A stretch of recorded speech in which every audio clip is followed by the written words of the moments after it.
I'm Michael. I'm a business consultant and I've been traveling the world for my entire life surfing. We have visited many beaches, my wife and I, and eventually we got sick and tired of looking at all the plastic that just keeps piling up and nobody's removing it. And we thought, how can we make sure that that plastic is actually collected and turned into something that is profitable so we can put that money back into cleaning more businesses. That's how we started Pure Oceans. Our field of services are primarily to clean beaches. Secondarily, we recycle the plastic to create cool products that will fund the beach cleanings. So the inspiration to start Pure Oceans and being circular came from years of visiting beaches around the world. We saw plastic piling up more and more over the past, 20 years that I've been traveling around. Eventually had a walk along a beach in Sri Lanka, passing the same piece of plastic trash 5 days in a row.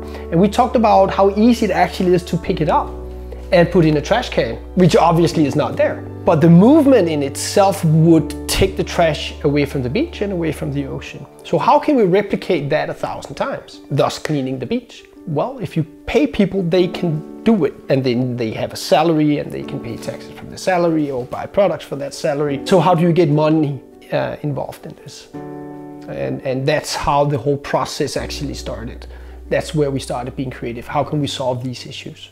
We started our company as a circular practice from the very beginning, thinking this should be a non-profit. The more beaches we can clean, the better it is. That's why we exist. If we existed to produce products and make money from that, it would be a different kind of business. So walking the beaches, we would find trash like this lying around everywhere, and we could just see it pile up.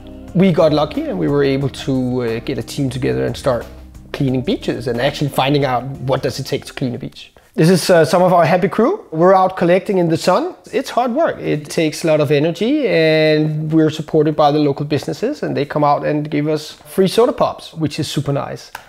And we try and have a lot of fun when we clean beaches and make sure it's something that you can be very proud of. Fortunately, what we do see is tourists are pitching in, local businesses are pitching in as we are cleaning the beaches. People were so thrilled with this that they would fill up an entire barrel of trash, sometimes in just one weekend.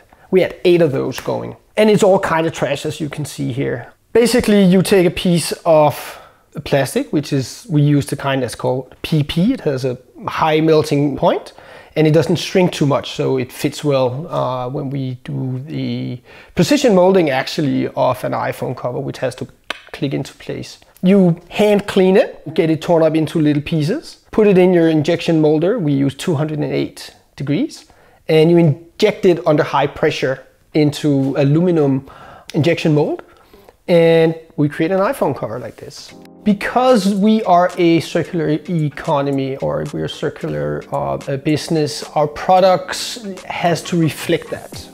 So for instance, the quality is slightly more crude than it would be if you bought an iPhone cover made by Apple.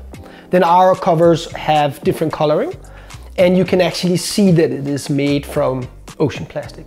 Same goes with our sunglasses, but it has to show in the product that this is not an ordinary product. Even though it does look like a good pair of sunglasses, something is different about them and it has to be very, very obvious for the buyer.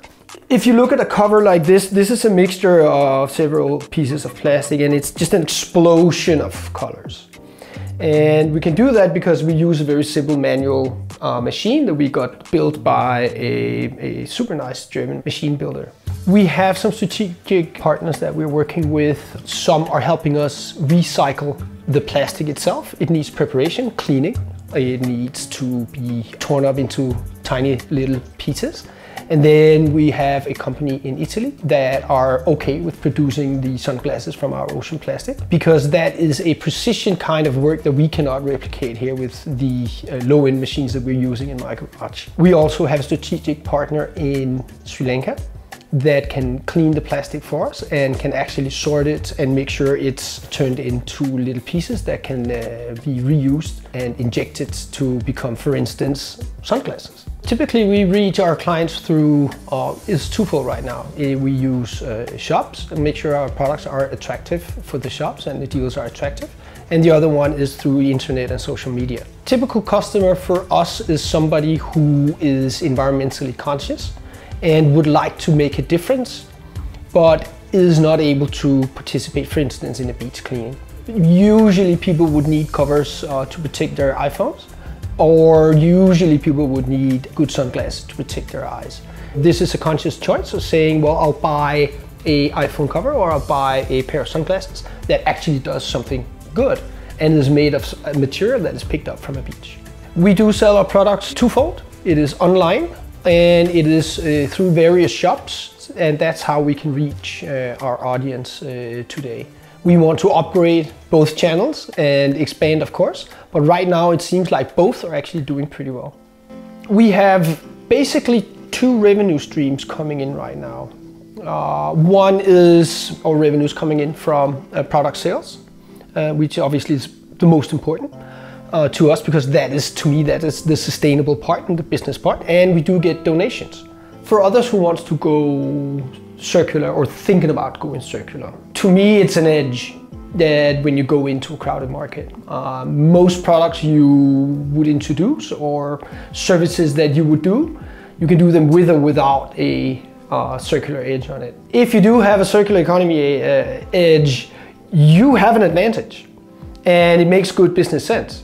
So if we look at our sunglasses again, if it wasn't because I told you that these are made from recycled ocean plastic, you wouldn't know it unless you look at it and you can see how it's all marbled. For us, it shows that this is made from ocean plastic, and this is actually our advantage going out selling sunglasses. If we did not have that, it would just be another pair of sunglasses, and we could not charge what we're charging. And we would have a hard time selling the story, convincing people that you're buying recycled ocean plastic while funding beach cleanings. Your product has to reflect it.